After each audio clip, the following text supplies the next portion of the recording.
Hello friends, this is Neha and welcome to NV learning platform. चलिए आज हम digestion and absorption का lecture number 9 start करते हैं। ठीक है, लेक्चर नंबर 8 में हमने डाइजेशन का एब्जॉर्प्शन पोर्शन स्टार्ट कर दिया था। उसमें मैंने आपको बताया था कि एब्जॉर्प्शन का जो स्टेप्स है कि स्टार्टिंग से लेकर जैसे कि हम खाने को खाते हैं, मुंह में रखते हैं, मुंह में रखने के बाद कैसे कैसे हमारे प्रोसेस से वो उसको मतलब चबाते हैं, मुंह में चबाते हैं, मुंह में सैलिवरी ग्लैंड के साथ मिक्स होती है और उसके जैसे जैसे फिर कैसे वो इसोफेगस के थ्रू हमारे पेट में जाता है, फिर पेट में कैसे अटैक होती है, पेट उसके बाद फिर स्मॉल इंटेस्टाइन में उसमें कैसे डाइजेशन होता है, कैसे एजिमुलेशन होता है, वो सब स्टेप्स मैंने लिखवाए थे कि कैसे कैसे वो स्टेप्स है कि कौन से स्टेप कौन से टाइप पे आएंगे। ठीक है, तो अब सबसे पहले है वहाँ तक हो गया था हमारा। हमने चर्निंग तो पढ़ लिया था, बोलस किसे बोलते हैं, काइम किसे बोलते हैं, ये भी हमने देख लिया था, और काइल किसे बोलते हैं ये भी मैंने बता दिया था।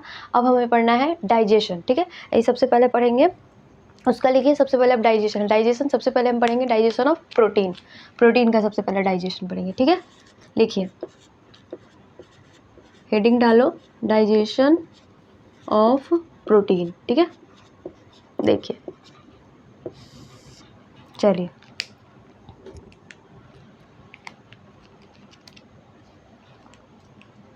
देखिए, अब इसमें है कि बोल रहा है डाइजेशन ऑफ प्रोटीन, प्रोटीन का डाइजेशन। तो इसमें मैंने आपको एक बात बताई थी, हाँ, सबसे पहले लिखिए, इसमें होता है डाइजेशन ऑफ प्रोटीन का मतलब क्या होता है। ये होता है एक्टिवेशन ऑफ जाइमोजेन। देखो, एक्टिवेशन ऑफ जाइमोजेन, इसको सर्कल कर लो। देखो, zymogen, activation of zymogen in gastric juice. Gastric juice, intestinal juice, सारे के सारे जितने भी जूस है उसमें। ठीक है, अब दो तरीके का होता है, साइट ऑफ एब्जॉर्प्शन कितना है। ठीक है, अब देखो, मैंने जाइमोजेन किसे बताया था, जाइमोजेन मैंने वो बताया था कि जो प्रोटीन को डाइजेस्ट करती है, प्रोटीन डाइजेस्टिंग एंजाइम्स या फिर जूस हो तो उसको हम जाइमोजेंस बोलते हैं। ठीक है, या लिखिए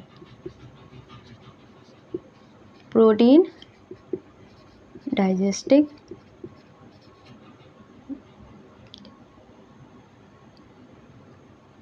डाइजेशन। ठीक है, प्रोटीन के डाइजेशन को हम ये बोलते हैं जाइमोजेन बोलते हैं। ठीक है, जैसे मैंने बताया था ना कि पेप्टिक ग्लैंड, हमारी जो पेप्टिक ग्लैंड है वो रिलीज करती है, उसको हम क्या बोलते हैं, जाइमोजेन भी बोलते हैं। मैंने लिखवा रखा है, अगर आपने ये नहीं लिखा है तो आप जाके देख सकते हो, ये मैंने लिखवा रखा है कि प्रोटीन के डाइजेशन को, पेप्टिक ग्लैंड को हम जाइमोजेन भी बोलते हैं। एक्सक्यूज मी,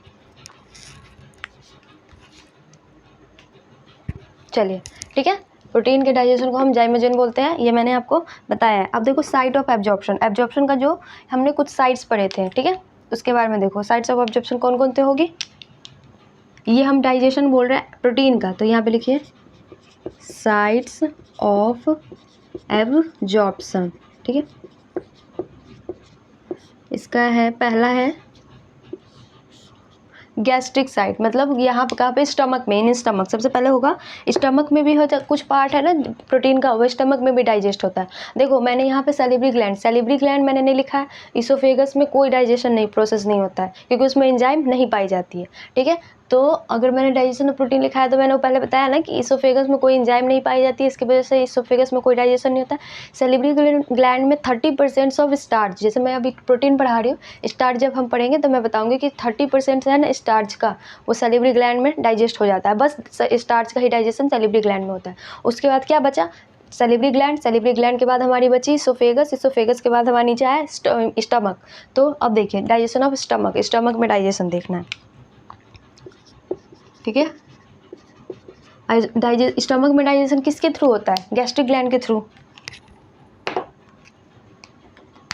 स्टमक में इसमें क्या यूज होता है, गैस्ट्रिक ग्लैंड क्या रिलीज करती है, गैस्ट्रिक जूस।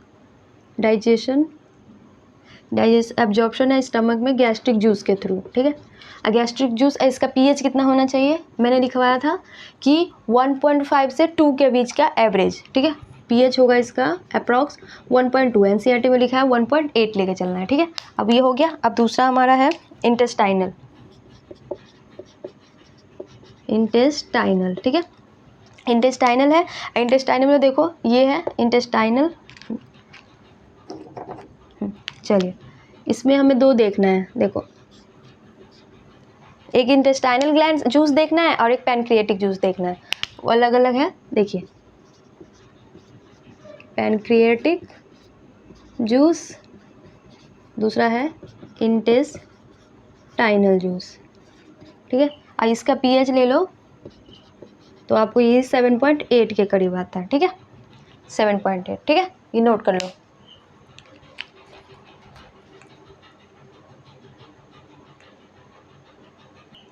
चलिए हो गया, चलो फिर ठीक है। अब देखो ये हमने पढ़ लिया, अब हमें स्टमक में कैसे होता है और स्मॉल इंटेस्टाइन में कैसे होता है उसको अलग अलग लेके पढ़ना है। सबसे पहले लिखो स्टमक में जैसे कैसे करते हैं, ठीक है। देखो स्टमक में क्या पढ़ा था हमने, एक पढ़ा था पेप्टिक ग्लैंड क्या सिक्रीट करती है हमारी, पेप्सिनोजेन। तो पेप्सिनोजेन क्या है, इनएक्टिव फॉर्म है, तो इस पेप्सिनोजेन को एक्टिव फॉर्म में कन्वर्ट करेगा। ये कौन करता है, HCl करती है। मैंने बताया था कि HCl है पेप्सिनोजेन पे, पेप्सिनोजेन हमारा इनएक्टिव फॉर्म है तो उसको एक्टिव फॉर्म में बनाने के लिए HCl उस पर अटैक करेगी, कन्वर्ट हो जाएगा। HCl कहाँ से सिक्रीट होती है, ऑक्जिनेटिक सेल से, पैराइटल सेल जिसे बोलते हैं। अगर आपको नहीं पता है तो बैक वाला लेक्चर जाके देखिए, आपको जो 3 हमारे ग्लैंड्स हैं उसमें आपको अच्छे से समझ आ जाएगा, ठीक है। तो सबसे पहले लिखिए पेप्सिनोजेन, पेप्सिनोजेन, ठीक है। पेप्सिनोजेन है, इस पे अटैक करेगी, ये इसको कन्वर्ट करते हैं पेप्सिन में, ठीक है। पेप्सिनोजेन को पेप्सिन में कन्वर्ट कौन करता है, ये HCl के प्रेजेंट में पेप्सिनोजेन पेप्सिन में कन्वर्ट होती है। पीएच होगा हमारा 1.8, ठीक है। देखिए ये इनएक्टिव फॉर्म है, इसको एक्टिव फॉर्म में, ठीक है। चलो कोई भी हमारी बॉडी में हर चीज़ इनएक्टिव फॉर्म एक्टिव फॉर्म दोनों में रहती है। एक्टिव फॉर्म का क्या मतलब हुआ कि इनएक्टिव फॉर्म में मतलब वो अभी स्टेज में है, रिलैक्स स्टेज में है। ये एक्टिव पेप्सिन कब होगा, पेप्सिन आगे जाके ये प्रोटीन के डाइजेशन में हेल्प करती है ना, तो ये प्रोटीन ये आगे जाके और ज़्यादा रिएक्शन कराएगी, तो ये रिएक्शन कराएगी तो क्या बोलते हैं, इस रिएक्शन जब उसकी ज़रूरत पड़ेगी तब ये एक्टिव फॉर्म में रहेगा, उससे पहले ये स्टोरेज है, इनएक्टिव फॉर्म में ये स्टोर रहता है, ठीक है। जैसे कि है ना, ये जैसे हमारे में ग्लाइकोजन होता है, ठीक है, हमारे में ग्लाइकोजन, हम ग्लाइकोजन को एज ए स्टोरेज है ये, फिर जब हमें यूज़, जैसे हमारे बॉडी में ग्लूकोज की कमी हो जाती है तब वो ग्लाइकोजन ब्रेक डाउन होकर फिर ग्लूकोज बनाता है। वैसे तब तक तो वो ग्लाइकोजन फॉर्म में ही रहता है, हम ग्लाइकोजन फॉर्म में स्टोर नहीं कर, इसको स्टोर करके रखते हैं लेकिन एब्जॉर्ब नहीं करते ना। तो जब हमें एब्जॉर्ब करने का, जैसे जब किसी भी चीज़ को ख़त्म हो गई तो उस ख़त्म होने के बाद क्या बोलते हो, ग्लाइकोजन टूटेगा और ग्लाइकोजन टूटने के बाद क्या बोलते हैं, फिर से ग्लूकोज में कन्वर्ट हो जाएगा। जैसे कि मान लो कोल्ड स्टोर में क्या है, पूरा का पूरा बोरा भर के आपका एकदम पूरा का पूरा बोरा भर के सामान मतलब राशन होता है, जैसे कि चावल हो गया, गेहूँ हो गया, आलूज होती हैं, जो सब सब्जी रहते हैं, तो उसको बहुत इसमें जब आपको, या फिर कोल्ड स्टोर छोड़ो, जैसे कि हमारे घर में ही नॉर्मल 2 होता है, एक किचन होती है, एक स्टोर रूम होती है। जैसे स्टोर रूम में आप पूरा का जैसे कि 2-3 महीने का राशन लेके रख लेते हो एक साथ, लेकिन जब आपको मान लो चावल हो गया, गेहूँ हो गई, लेकिन कुछ जैसे कि 1-2 केजी, 3-4 केजी, 5 केजी तक आप किचन में स्टोर करके रखते हो ना, कि चलो 1 सप्ताह तक चल जाएगा, तो उतना दूर स्टोर रूम तक नहीं जाना पड़ेगा। तो वैसा ही है कि वो स्टोर तो होके रख गया, जब तक आपका किचन का 5 केजी चावल है, वो 5 केजी चावल जब तक चल रहा है तब तक तो यूज़ कर लोगे। जैसे ये 5 केजी आपका ख़त्म होने वाला होगा, देखोगे आप अपने ड्राम में या फिर किसी भी कंटेनर में देखोगे कि 5 केजी, अब देखोगे कि भाई कम है तो क्या करोगे, आप स्टोर रूम में से लाओगे, फिर उसको वापस उसमें उड़ेल दोगे 5 केजी। तो ऐसे ही चलता रहता है ना। इससे क्या होता है, टाइम कंज्यूमिंग बचता है। जैसे कि मान लो रोज़ आप किचन में सॉरी, देखो मान लो कि रोज़ आप क्या करोगे, किचन में स्टोर नहीं रखोगे, मतलब थोड़ा सा सामान क्या करोगे, रोज़ स्टोर रूम से लेके जाओगे, स्टोर रूम में फिर मतलब खाना बनाओगे, फिर इससे आपको टाइम, ये परेशानी होगी ना, टाइम भी किल होगा और परेशानी भी होगी कि मतलब कि बार स्टोर रूम में जाए, फिर स्टोर रूम में से बड़े में से निकालो फिर डालो, तो इसीलिए थोड़ा सा सामान हर चीज़ किचन में रखते हैं। वैसे ही होता है ये सब्जी वब्जी का, जिसमें मिर्ची मसाला वाला एक डब्बा आता है, उसमें थोड़ा हल्दी धनिया सब जो रखती है मम्मी किचन में, वो रखती है, उसके साथ एक्स्ट्रा तो आपके स्टोर रूम में रहता है ना। तो वैसा ही है कि पेप्सिन कंटेन है पेप्सिनोजेन हमारे बॉडी में, लेकिन जब पेप्सिन की ये इनएक्टिव फॉर्म में है, कि वो इनएक्टिव फॉर्म कहने का मतलब वो पैक्ड है, सील्ड है, इसको फिर ब्रेक करेंगे तब ये पेप्सिन में कन्वर्ट होगा। अब ये जब हमें आगे यूज़ होगी ना तो इसी फॉर्म में यूज़ होगी, ठीक है। तो यही है। अब देखो ये तो हो गया पेप्सिन, अब एक और आप मैंने पढ़ाया था प्रोरेनिन, ठीक है। मैंने बताया था प्रोरेनिन क्या होता है, मिल्क प्रोटीन होती है, ठीक है। ये भी इनएक्टिव फॉर्म, सब इनएक्टिव फॉर्म है, ये भी मिल्क प्रोटीन होती है। यहाँ पे लिखिए प्रोरेनिन, ये 1 है 2, प्रोरेनिन, ठीक है, इसको हम रेनिन में कन्वर्ट करते हैं,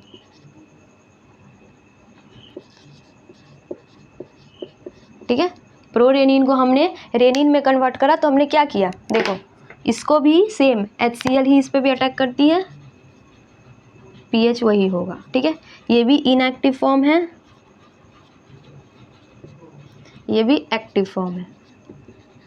देखो मैंने पहले ही लिखा है एक्टिवेशन ऑफ जाइमोजेन, इस ये जाइमोजेन है ना, प्रोटीन वाली एंजाइम है। The activation of zymogen gastric juice, मतलब ये स्टमक में, ये हमारा स्टमक में हो रहा है, ये स्टमक लिख लो यहाँ पर, ठीक है। Activation of zymogen in gastric juice, gastric juice मतलब हो ही गया स्टमक, ये स्टमक में हमारे ये दोनों प्रोसेस हुआ, ठीक है। तो ये मतलब इनएक्टिव को एक्टिव में कन्वर्ट किया, तो इसी को हम एक्टिवेशन बोलते हैं। चलिए इसको लिख लीजिए,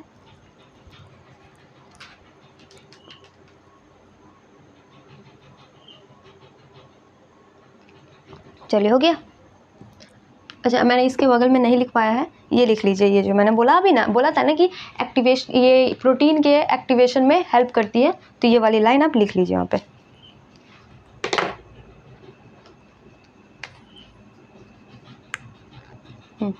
लिख लीजिए, help in activation of protein, ठीक है, प्रोटीन के एक्टिवेशन में ये हेल्प करती है, ठीक है। आइए आपको प्रोटीन मैंने बताया ही था कि किस में प्रेजेंट होता है, ये इन्फेंट में प्रेजेंट होता है, प्रेजेंट इन इन्फेंट, ये बच्चों में प्रेजेंट होता है। अब मैंने बताया था प्रोरेनिन और रेनिन दो याद रखना, इसमें डबल एन है, तो डबल एन वाले को मैंने बोला था कि जब आप जेजी सेल पढ़ेंगे तो उसमें होगा, तो उसमें डबल एन नहीं होता है, एन होता है, स्पेलिंग सेम होती है, RE यहाँ पे ये हो जाती है RENIN। ये जेजी सेल हम जब पढ़ेंगे जस्टा ग्लोमेरुलर अपैरेटस वाली, तो उसमें जो होती है ये इसमें RENIN होता है, तो ये वाली याद रखिएगा, RENNIN, ये स्पेलिंग, बस इस स्पेलिंग पे ज़्यादा ध्यान देना, ठीक है। तो ये दोनों हो गया, ये जो पेप्सिन है आगे एक्टिवेशन प्रोटीन की कराएगी, और ये वाली रेनिन है प्रेजेंट होता है इन्फेंट में। चलो ठीक है, अब देखो लिख लीजिए, ये दोनों अभी लिखा है मैंने,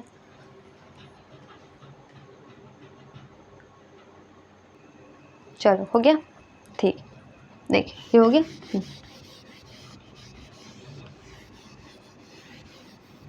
देखिए एक है नॉर्मल सा ले रहे हैं हम मिल्क को, ठीक है, नॉर्मल प्रोटीन जो हो गई हमारी उसको ले रहे हैं, ठीक है। जैसे कि यहाँ पे ले लो केजीन, हमने केजीन लिया नॉर्मल सा, उसको क्या करना है, हाँ ठीक है, हमने नॉर्मल सा केजीन लिया, केजीन होता है मिल्क प्रोटीन, मिल्क में जो प्रेजेंट होती है ना उस प्रोटीन को बोलते हैं हम केजीन प्रोटीन, ठीक है। इसको लिख लीजिए यहाँ पे मिल्क प्रोटीन, ये मिल्क प्रोटीन होती है, ये सब केस में है ऐसा, ये तो रेनिन वाली जो हो गई इन्फेंट, ये हम लोग जो दूध खाते हैं ना हम लोग, तो उस केस के लिए, ठीक है, मतलब ये सब केस में है, उनके केस में भी हमारे केस में भी, ओवरऑल के लिए केजीन है, ये कन्वर्ट हो जाता है हमारा पारा केजीन में, ठीक है, ये हमारा पारा केजीन में कन्वर्ट हो गई, ये नीचे वाला रब कर दो, चलो फिर ये फिर उस पर कैल्शियम अटैक करेगी, ठीक है, तो ये बना देगा हमारा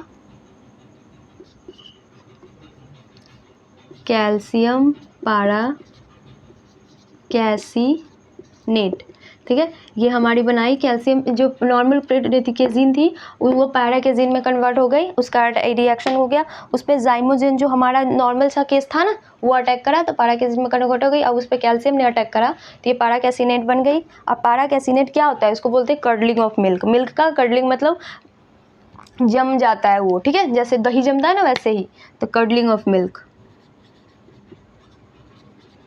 कर्डलिंग, ये सब हमारा ये नॉर्मल हो रहा है अंदर, कर्डलिंग ऑफ मिल्क, ठीक है, मिल्क का कर्डलिंग होना। और फिर उस पर क्या करेगी, पेप्सिन अटैक करेगी, अभी मैंने बताया था, तो इसका डाइजेशन हो जाएगा, देखो अभी मैं बता रही हूँ,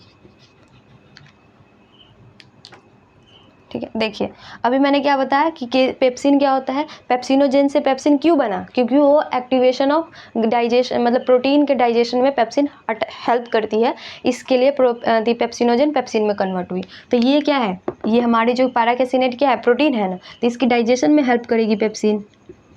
ठीक है, इसके डाइजेशन में हेल्प करी, इसीलिए ये पेप्सिन में कन्वर्ट हुआ। ठीक है, और ये सारा प्रोसेस चलता गया। ठीक है, और यहाँ पे जो हुआ कैसीन से पैराकेसिन में जाने के लिए, तो उसके लिए भी कुछ ना कुछ तरह होगा ना, तो यहाँ पे ये काइमोसिन होता है, यहाँ पे लिख लीजिए काइमोसिन। चलिए समझ गया, ये समझ आ गया। नॉर्मल केसिन था, नॉर्मल केसिन पे कोई काइमोसिन नाम की एंजाइम अटैक करी तो ये पैराकेसिन में कन्वर्ट हो गया। फिर इसमें कैल्शियम आता है, कैल्शियम उसके साथ बाइंड करती है तो ये बनाता है कैल्शियम पैराकेसिनेट। कैल्शियम पैराकेसिनेट का मतलब हो गया कर्डलिंग ऑफ मिल्क, जैसे कि वो मिल्क जम जाता है, मतलब अंदर ना कर्डलिंग जैसे बन जाता है। फिर उस कर्डलिंग पे क्या करेगी, पेप्सिन जो हमारी बनी थी वो पेप्सिन अटैक करेगी या फिर डाइजेशन ऑफ प्रोटीन यहाँ पे हो जाएगा। ठीक है, ये तो डाइजेशन ऑफ प्रोटीन ही हुआ ना, कि ये प्रोटीन है तो यहाँ पे डाइजेशन हमारा हो गया, कंप्लीट हो गया, ये केसिन प्रोटीन की डाइजेशन हो गई। ठीक है, चलिए नोट कर लो।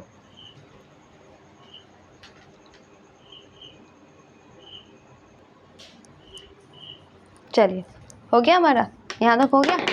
अब लिखो activation of zymogen in pancreatic juice. ठीक है, ये स्टमक में हुआ था, फिर पैनक्रियाज पढ़ना है। पता है पैनक्रिएटिक जूस को एक कंप्लीट डाइजेस्टिव जूस भी बोला जाता है। ठीक है, देखिए activation of zymogen in pancreatic juice. ठीक है, चलिए यहाँ पे लिख लीजिए, ये नोट्स बना के लिख लेना। एक क्या हो रहा है ये, देखो पैनक्रिएटिक जूस को कंप्लीट डाइजेस्टिव जूस भी कहा जाता है। लिखिए, it is also called complete digestive juice. ठीक है, चलिए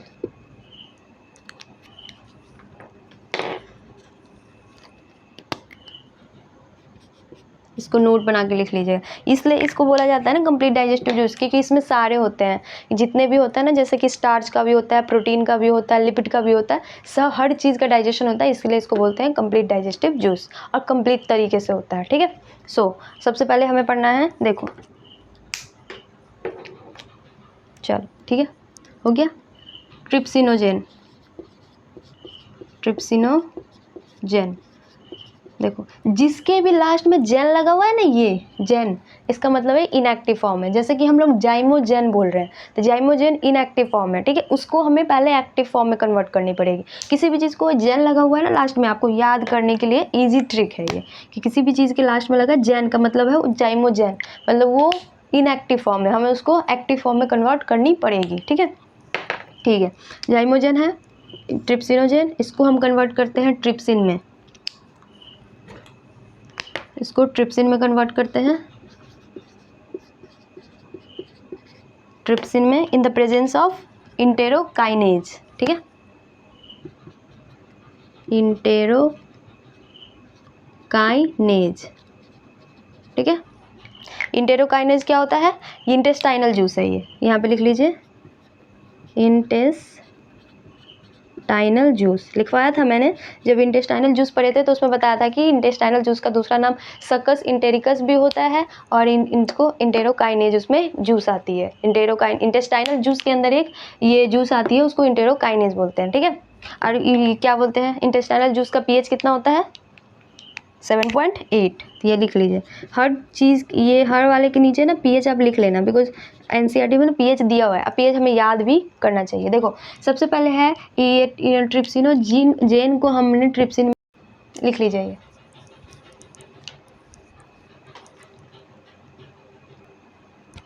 चलिए हो गया। देखो ये ट्रिप्सिनोजेन थी हमारी, ये ट्रिप्सिनोजेन पे क्या हुआ, ट्रिप्सिन ये दी इंटेरोकाइनेज अटैक करी, मतलब इसके प्रेजेंस में ट्रिप्सिन में कन्वर्ट हुआ इनएक्टिव फॉर्म से इनएक्टिव फॉर्म में।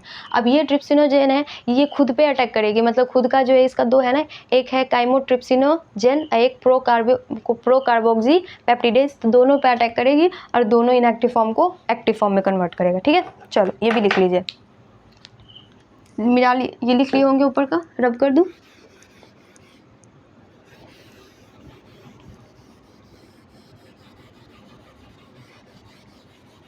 चलो सबसे पहले लिखिए काइमोट्रिप्सिनोजेन, दोनों में लिखवा रही हूँ, दोनों का एक ही है, दोनों पर ट्रिप्सिन ही अटैक करेगी। ठीक है, प्रोकार्बोक्सी पेप्टिडेज। ठीक है, ये दोनों इनएक्टिव फॉर्म है,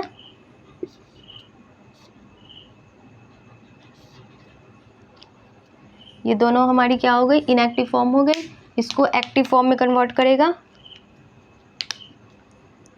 ये हो जाएगी ट्रिप्सिन। दोनों के दोनों को कौन सा अटैक करेगा, हमारा ट्रिप्सिन, जैसे हमने ट्रिप्सिनोजेन से क्या बनाया था, ट्रिप्सिनोजेन से हमने बनाया था ट्रिप्सिन, तो यही ट्रिप्सिन यहाँ पे आएगी। ठीक है, यहाँ पे लिख लीजिए,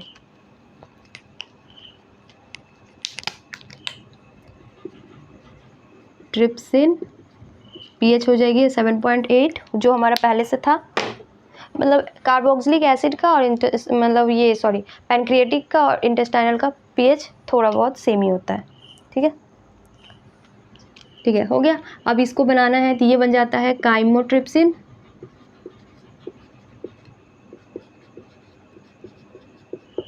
और ये बन जाता है प्रोकार्बोक्सी पेप्टाइड्स। ठीक है, ठीक, चलो प्रोकार्बोक्सी पेप्टिडेज बन जाएगा हमारा कार्बोक्सी पेप्टिडेज। ठीक है, चलिए ये इनएक्टिव फॉर्म है,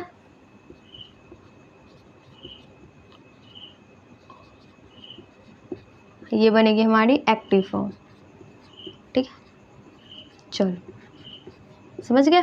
चलिए हमारा पैनक्रिएटिक जूस भी कंप्लीट हो गया। ठीक है, यहाँ पे ट्रिप्सिन अटैक करके इसको ट्रिप्सिनोजन को काइमोट्रिप्सिन में कन्वर्ट कर दी, प्रोकार्बोक्सी पेप्टिडेज को कार्बोक्सी पेप्टिडेज में। प्रो का मतलब है पुराने वाला, जैसे प्रोटीन होता है ना, प्रोटीन का मतलब होता है बहुत पुराना फॉर्म। ठीक है, तो इनिशियल फॉर्म को ना यही बोलते हैं। तो ठीक है, बहुत पुराना था, इसको फिर कन्वर्ट करके कार्बोक्सी पेप्टिडेज में कर दिया, इनएक्टिव से एक्टिव फॉर्म। ठीक है, अब हो गया पैनक्रिएटिक, अब हमें पढ़ना है इंटेस्टाइनल जूस। ठीक है, नोट करो।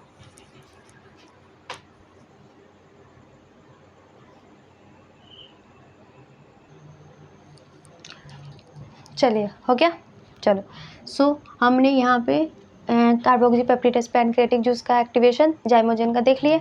अब देखो इसका जो एंजाइम्स है ना इसमें प्रेजेंट, तो मैं इंटेस्टाइनल एंजाइम्स और पैनक्रिएटिक एंजाइम दोनों को ना लाइन बाय लाइन मतलब एक कॉलम बना के लिखवा दूंगी, तो आपको डिफरेंस पता चल जाएगा। ठीक है, उसमें क्योंकि ये दोनों एक साथ रहेंगे ना तो आपको समझ आएगा, इसलिए मैं इसका एंजाइम नहीं लिखवा रही हूँ, इसमें कौन कौन से एंजाइम प्रेजेंट होते हैं। अब लिखो activation of zymogen in intestinal juice.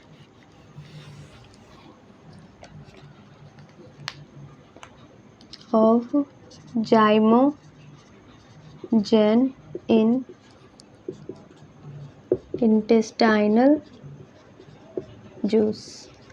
ठीक है, अब इंटेस्टाइनल जूस को दूसरा आप बोलते हो सक्कस इंटेरिकस। ठीक है, चलिए इसका पीएच कितना होता है, इसका पीएच होता है हमारा 7.8। ठीक है, अब देखो क्या होता है इसमें। अभी मैंने बताया कि एक इंटेरोकाइनेज नाम की एंजाइम्स होती हैं, जो आपने क्या हुआ था हमारा ट्रिप्सिनोजेन को ट्रिप्सिन में कन्वर्ट करा था। हाँ, तो देखो इंटेरोकाइनेज, ठीक है, ये क्या है, ये नॉन डाइजेस्टिव एंजाइम है। ठीक है, नॉन डाइजेस्टिव क्या मतलब समझते हैं, नॉन डाइजेस्टिव एंजाइम, इससे क्या समझते हो आप, नॉन डाइजेस्टिव एंजाइम कहने का मतलब है कि ये डाइजेस्ट नहीं करेगा, मतलब डायरेक्टली किसी भी प्रोटीन या प्रोटीन कार्बोहाइड्रेट या फिर लिपिड पे किसी पे अटैक कर दो तो ये डाइजेस्ट नहीं करवा देगा आपको, कन्वर्ट करके डाइजेस्ट नहीं, ये इनएक्टिव फॉर्म को एक्टिव फॉर्म में बनाने के लिए यूज़ होता है। ठीक है, जैसे कि हमारा डाइसैकेराइड है, पॉलीसैकेराइड है, तो वो सब के लिए डाइपेप्टिडेज या माल्टेज ये सब यूज़ होता है ना, तो वैसे यूज़ नहीं कर सकते इसको, बस ये कन्वर्ट करने के लिए यूज़ होता है, इनएक्टिव फॉर्म को एक्टिव फॉर्म में बनाने के लिए। ठीक है, और उसके बाद हम देखते हैं कि इरिप्सिन। ठीक है, देखो EREPSIN, देखो एक हमने इरिप्सिन पढ़ा। इरिप्सिन बोलते हैं ग्रुप ऑफ प्रोटीन्स, प्रोटीन्स के ग्रुप को हम इरिप्सिन बोलते हैं।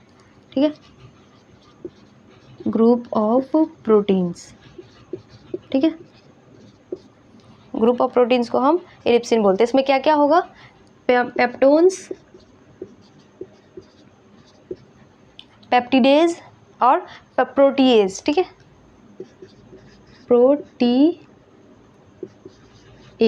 प्रोटीएज लिखते हैं उसको। ठीक है, यही इसी को ग्रुप ऑफ प्रोटीन बोलते हैं। अब देखिए क्या होता है, ये पेप्टोन्स है, पेप्टिडेज है, प्रोटीएज, इसको कन्वर्ट करना है हमको डाइपेप्टाइड्स में। ये तो पॉलीपेप्टाइड है ना, तो डाइपेप्टाइड्स में कन्वर्ट करने के लिए क्या यूज़ करते हैं, यही हमारा इसका अब्जॉर्प्शन का प्रोसेस है। ठीक है, सबसे लिखिए प्रोटीन, प्रोटीन हुआ और पेप्टोन्स हुआ और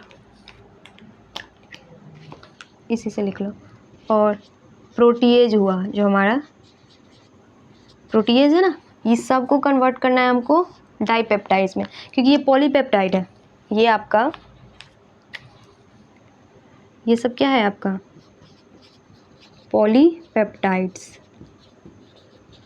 ठीक है, ये पॉलीपेप्टाइड्स है, तो पॉलीपेप्टाइड्स को हमें डाइपेप्टाइड्स में कन्वर्ट करनी है। ठीक है, यहाँ पे लिखिए डाइपेप्टाइड्स। तो इस पे क्या अटैक करती है, इस पे हमारी पैनक्रिएटिक जूस, जो पैनक्रिएटिक जूस इनएक्टिव से एक्टिव फॉर्म में हुई थी ना, वो अटैक करेंगी। ठीक है, आप देख रहे हो कैसा सीक्वेंस चल रहा है, क्यों मैंने ऐसे पढ़ा है। स्टमक से पेप्सिन आई, वो पेप्सिन हमारा कन्वर्ट करा प्रोटीन को डाइजेस्टेबल फॉर्म में। ठीक है, और उसके बाद इंटेरोकाइनेज, वो पैनक्रिएटिक इनएक्टिव फॉर्म को, पैनक्रिएटिक जूस जो इनएक्टिव फॉर्म थी उसको एक्टिव फॉर्म में कन्वर्ट करी। अब ये जो पैनक्रिएटिक जूस इनएक्टिव फॉर्म से जो एक्टिव फॉर्म में कन्वर्ट हुआ, जैसे ट्रिप्सिन हुआ, ट्रिप्सिन के बाद क्या है, कार्बोक्सीपेप्टाइड, क्या है, ये कार्बोक्सीपेप्टिडेज है, काइमोट्रिप्सिन है, ये तीनों, अब ये तीनों हमें ये इंटेस्टाइनल एंजाइम को कन्वर्ट कर रही है। देख रहे हैं, चलिए इंटेस्टाइन मतलब इंटेस्टाइन में जो फूड है वो उस पर मतलब ब्रेक डाउन के लिए काम कर रही है। ठीक है, तो यहाँ पे लिख लो, सबसे पहले ट्रिप्सिन होगी, काइमोट्रिप्सिन होगी, और यहाँ पे एक और ये भी लिख लो, प्रोकार्बोक्सी, ये है कार्बोक्सीपेप्टिडेज।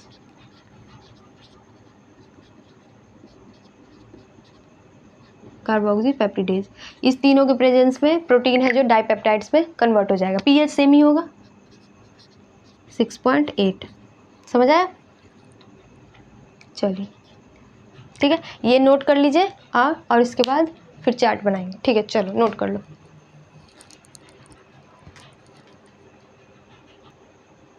चलिए हो गया, चलो अब देखो, मैंने आपको बताया था कि केजीन को पैराकेजीन में बनाने वाले फॉर्म में, कि काइमोजीन के प्रेजेंस में क्या होता है, कि अभी बताया ना कि पैनक्रिएटिक एंजाइम में कि मिल्क जो नॉर्मल मिल्क, इन्फेंट वाली नहीं, सारी मिल्क जो बताया था यहाँ पे कि ये केजीन है, ये पैराकेजीन में चेंज हो जाता है। हाँ, तो यहाँ पे मैंने आपको काइमोजीन लिखवाया। ठीक है, देखो यहाँ पे मैंने आपको लिखाया काइमोजीन, काइमोजीन के प्रेजेंस में। तो ये काइमोजीन कोई और नहीं, पैनक्रिएटिक एंजाइम काइमोट्रिप्सिन ही है। ठीक है, ये वाला जो है, तो वहाँ पे जो लिखो ना काइमोजीन, वहाँ पे यहाँ पे लिख दो काइमोट्रिप्सिन, लिख दो आप काइमोट्रिप्सिन, यही पैनक्रिएटिक एंजाइम काइमोट्रिप्सिन है, जिसके प्रेजेंस में ये केजीन है जो पैराकेजीन में कन्वर्ट होगी, और फिर पैराकेजीन के बाद ये क्या हो, कैल्शियम से मिलेगी, और पैराकेजीन कैल्शियम पैराकेसिनेट बनाएगी, और ये जो हमारा कर्डलिंग ऑफ मिल्क है, और फिर यहाँ पे कर्डलिंग ऑफ मिल्क से पेप्सिन उस पर अटैक करेगी, और पेप्सिन से ये डाइजेशन हो जाएगा। ठीक है, तो जहाँ पे मैंने काइमोजीन लिखवाया ना, उसके बगल में आप लिख दो काइमोट्रिप्सिन। ठीक है, काइमोट्रिप्सिन को यहाँ पे काइमोजीन लिखा हुआ है कि ये पैनक्रिएटिक एंजाइम है। ठीक है, चलो अब इसका अलग अलग एक टेबल बना लेते हैं, और उसमें लिखेंगे कि पैनक्रिएटिक जूस और पैनक्रियाटिक जूस में कौन सा एंजाइम प्रेजेंट होता है, इंटेस्टाइनल जूस में कौन सा एंजाइम प्रेजेंट होता है। चलो इसको नोट कर लो।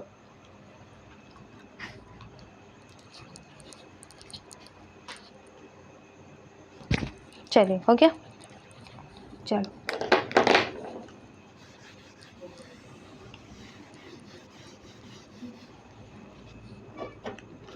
चलो सबसे पहले यहाँ पे लिखिए पैनक्रिएटिक जूस, यहाँ पे लिखिए इंटेस्टाइनल जूस। ठीक है, देखो पैनक्रिएटिक जूस में हमने कौन कौन सा एंजाइम पढ़ा है।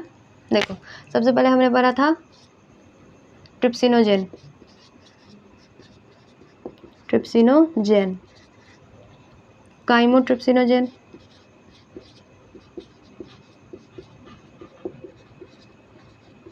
ठीक है। फिर हमने पढ़ा था प्रोकार्बोक्सी पेप्टिडेज, प्रोकार्बोक्सी पेप्टिडेज, ये तीनों तो मैंने आपको पढ़ाई दिए हैं। हाँ, इसके बाद प्रेजेंट होता है इसमें अमाइलेज, ये अभी हमने क्या बोलते हैं प्रोटीन का डाइजेशन पढ़ा है, इसके लिए मैंने ये तीनों पढ़ाया था, प्रोटीन पे अटैक करें। अभी हम कार्बोहाइड्रेट का डाइजेशन पढ़ेंगे, फैट का डाइजेशन पढ़ेंगे, तो उसके अकॉर्डिंग आगे है। तो मैं अभी एक पूरा टेबल बना के आपको लिख दे रही हूँ, ठीक है। पहले सबसे पहले अमाइलेज, ठीक है, लाइपेज, ठीक है, न्यूक्लियस, ये देखो ध्यान से, ये यहाँ पे आप याद रखिएगा, ठीक है, न्यूक्लियस। अब इसमें देखिए, इसमें हमने क्या पढ़ा, एंटेरोकाइनेज, ठीक है। एंटेरोकाइनेज जो है नॉन डाइजेस्टिव एंजाइम है, ठीक है। ठीक है, हो गया। डाइपेप्टाइडेज, ये डाइसैकेराइड वाला है, सीधे लिख लो माल्टेज, ठीक है। माल्टेज इसमें प्रेजेंट होता है, लाइपेज इसमें भी होती है। अब देखो यहाँ पे हमारा क्या था, न्यूक्लियस है, और यहाँ पे न्यूक्लियोसाइडेज है। दोनों में आपको डिफरेंस पता चलेगा जब मैं बनवाऊंगी। तो न्यूक्लियोसाइडेज, देखिए अभी लिखवा दूंगी तो उसमें ये नहीं है। जब हम देखो न्यूक्लियस का जनरल मीनिंग मतलब होता है, अब ये अपना लिख लीजिए, फिर देखते हैं, ठीक है। डाई पेप्टाइडेज, ये भी जब देखो सबका अलग अलग मीनिंग है। देखो कहने का मतलब है ये इस तीनों का फंक्शन तो आप समझ चुके हो। ये तीनों, ये अमाइलेज क्या करेगी, स्टार्च पर इफेक्ट करेगी, लाइपेज क्या करेगी, फैट पे करेगी। न्यूक्लियस का मतलब होता है कि न्यूक्लियस को ब्रेक डाउन करने वाला, ठीक है। ये है जो न्यूक्लियस को ब्रेक डाउन की, जैसे न्यूक्लिक एसिड होती है ना, तो न्यूक्लिक एसिड पर अटैक करेगी। न्यूक्लियोसाइडेज का मतलब है जो न्यूक्लियोटाइड को न्यूक्लियोसाइड में कन्वर्ट करेगा, ठीक है, न्यूक्लियोसाइड को न्यूक्लियोटाइड में कन्वर्ट करेगा, वो वाला। आगे ये है, ये पूरा का पूरा सबसे पहले न्यूक्लियस पर अटैक करेगी, फिर न्यूक्लियस से आगे बनेगा।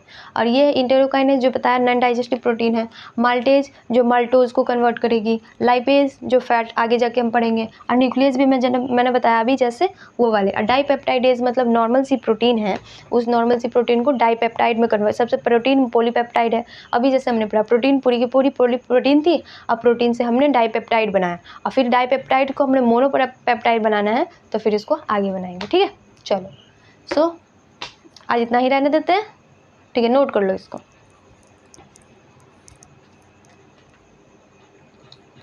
चलो हो गया, चलो ठीक है। देखो आपको किसी भी एंजाइम में अगर कंफ्यूज हो ना कि हम एंजाइम कब किस टाइम लेते हैं, तो उसका बहुत इजी ट्रिक है, जो आपको जिसको ब्रेक डाउन करना होता है ना, उसी से रिलेटेड एंजाइम लेते हैं, ठीक है। जैसे कि हमारे पास क्या है कि ये माल्टेज है, माल्टेज का मतलब हमें माल्टोज को ही, जैसे कि आप देख लो कि माल्टोज जो हो गया हमारा, माल्टोज को जब हम कन्वर्ट करेंगे, माल्टोज किस किस चीज़ से बना होता है, हाँ, 2 मॉलिक्यूल ऑफ ग्लूकोज, तो ग्लूकोज प्लस ग्लूकोज, ठीक है, ये कन्वर्ट होगी ना, तो इस यहाँ पे माल्टेज लगेगा, ठीक है। माल्टोज को कन्वर्ट करना है उसके स्मॉलेस्ट फॉर्म में, तो उस पे जो एंजाइम का एक्ट होगा, तो वही उसी को हम बोलते हैं माल्टेज, ठीक है। ऐसे ही जैसे वैसे ही हो गया न्यूक्लियस। न्यूक्लियस का मतलब है न्यूक्लिक एसिड को, जब न्यूक्लियस का 3 नहीं होता है ना, सबसे बड़ा तो न्यूक्लियस हुआ। न्यूक्लिक एसिड, न्यूक्लिक एसिड से छोटा न्यूक्लियोटाइड, न्यूक्लियोटाइड से छोटा न्यूक्लियोसाइड, न्यूक्लियोसाइड के से छोटा डीएनए और आरएनए, ऐसे ही पढ़ते हैं हम। तो अगर हमने न्यूक्लियस दिया है, न्यूक्लियस का मतलब ये किस पे अटैक करेगी, ये न्यूक्लिक एसिड पे अटैक करेगी और ये न्यूक्लिक एसिड को न्यूक्लियोटाइड में कन्वर्ट करेगा। फिर न्यूक्लियोटाइड से हम न्यूक्लियोसाइड में कन्वर्ट होगा और फिर न्यूक्लियोसाइड से न्यूक्लियोसाइड में बनाना है, हाँ, तो न्यूक्लियोसाइडेज। न्यूक्लियोसाइड से फिर हम आगे एकदम छोटा सा फॉर्म बनाएंगे तो न्यूक्लियोसाइडेज यूज़ होता है, ठीक है। जैसे जैसे आप बढ़ोगे वैसे वैसे यूज़ होता है। ये सब का मैं आगे वाले में आपको ये सब आ जाएगा, जैसे जैसे हम पढ़ेंगे ना वैसे वैसे सारा आ जाएगा, ठीक है। सो देख लो अब एक बार, चलो ठीक है, समझ गए। तो ये तीनों तो आप पढ़ लिए, फिर मैंने ये भी पढ़ा दिया। ये सब मैं आपको सब एक्सप्लेन करूँगी, ठीक है। ये चार्ट मैं पूरा आपको एक्सप्लेन करूँगी कि कौन सा कैसे यूज़ करते हैं। जनरली आपको एंजाइम्स में अगर प्रॉब्लम हो ना, तो सीधे सीधे आप जो सबस्ट्रेट लेते हो, जिसको हमें प्रोडक्ट बनाना है, मतलब जिसको ब्रेक डाउन करना है, उस वाले का ही लेते हैं। जैसे माल्टोज लिए तो माल्टोज ही होगा, हाँ। डाइपेप्टाइडेज का मतलब क्या हुआ, ये डाइपेप्टाइड्स को अमीनो एसिड में कन्वर्ट करेगी। पॉलीपेप्टाइड्स मतलब प्रोटीन हुई, पॉलीपेप्टाइड से छोटा क्या हुआ, डाइपेप्टाइड्स, और डाइपेप्टाइड से छोटा सबसे स्मॉलेस्ट यूनिट प्रोटीन की क्या होती है, अमीनो एसिड। तो डाइपेप्टाइड्स लिख ही लो, आप यहीं पे लिख लो, कंफ्यूज कर जाओगे तो फिर। इस तीनों को तो पता है आपको। माइलेज जो सैलिवरी ग्लैंड पे अटैक करेगी, लाइपेज लिपिड पे अटैक करेगी, ये भी छोड़ दो। न्यूक्लियस से स्टार्ट कीजिए लिखना, थोड़ा देर में हो जाएगा ये।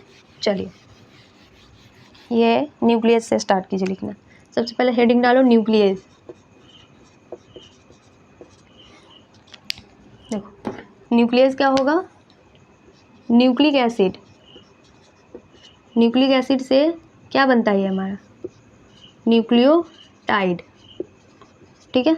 न्यूक्लियोटाइड से क्या बनेगा, न्यूक्लियोसाइड, ठीक है। न्यूक्लियोसाइड से क्या बनेगा, स्मॉलेस्ट फॉर्म डीएनए और आरएनए। आरएनए जो जिसका बना होगा, अगर डीऑक्सी न्यूक्लियोटाइड होगा डीएनए होगा, तो डीएनए होगा, और आरएनए होगा तो आरएनए होगा, ठीक है। अब देखो यहाँ पे एंजाइम्स लिखिए। न्यूक्लिक एसिड से न्यूक्लियोटाइड बन रहा था, यहाँ पे आपका आ जाएगा न्यूक्लियस। देखिए मैं दोनों इसी में करवा रही हूँ। न्यूक्लियोटाइड से न्यूक्लियोसाइड बनाते हैं, न्यूक्लियोटाइडेज होगा यहाँ पे, न्यूक्लियोटाइडेज। ध्यान से देखिए, ये TIDASE, ठीक है।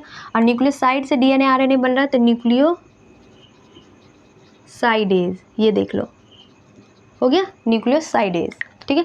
ये आपका न्यूक्लिक एसिड का हो गया। और फिर उसके बाद में ये आपको डाइपेप्टाइड जो बता देती हूँ। माल्टेज तो बता ही दिया मैंने कि माल्टोज को हमने माल्टोज का सब किस चीज़ से बना हुआ है, वो 2 मॉलिक्यूल ग्लूकोज को ऐड करते हैं तो माल्टोज डाइपेप्टाइड है ना, सॉरी डाइसैकेराइड है। ये तो कार्बोहाइड्रेट है ना, तो डाइसैकेराइड है माल्टोज। ये कार्बोहाइड्रेट में पढ़ना है, डाइसैकेराइड है ना, ये 2 मॉलिक्यूल ऑफ ग्लूकोज के मिलने से बनता है माल्टोज। तो माल्टोज हो गया, तो ये बन गया हमारा। तो ये इस पे माल्टोज है, माल्टोज पे माल्टेज ऐड करेगी जो बताया मैंने, और उससे 2 मॉलिक्यूल ऑफ ग्लूकोज बनेगा, हाँ। लाइपेज तो लिपिड पे अटैक करेगी। न्यूक्लियोसाइडेज देखो यहाँ पे बता ही दिया मैंने, न्यूक्लियोसाइड्स पे अटैक करी न्यूक्लियोसाइडेज, और ये डीएनए और आरएनए बनाया। अब डाइपेप्टाइडेज है तो ये भी ये लिख लो, मैं डाइपेप्टाइडेज बता देती हूँ यहीं पे, ये छोटा सा यहीं पे लिख लीजिए, डाइपेप्टाइडेज।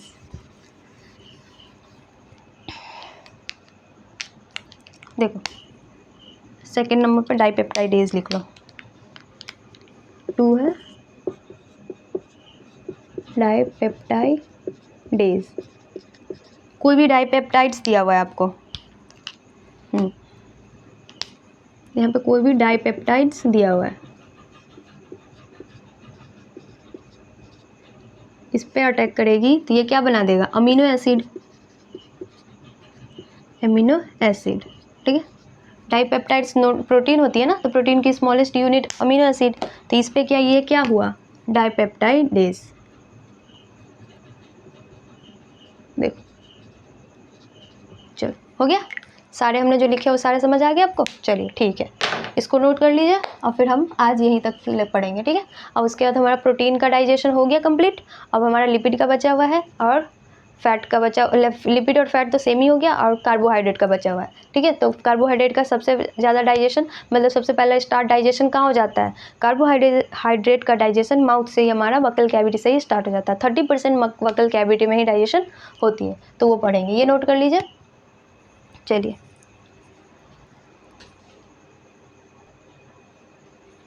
चलिए ठीक है, नोट कर लिए। सो हो गया, आज यहीं तक पढ़ेंगे, ठीक है।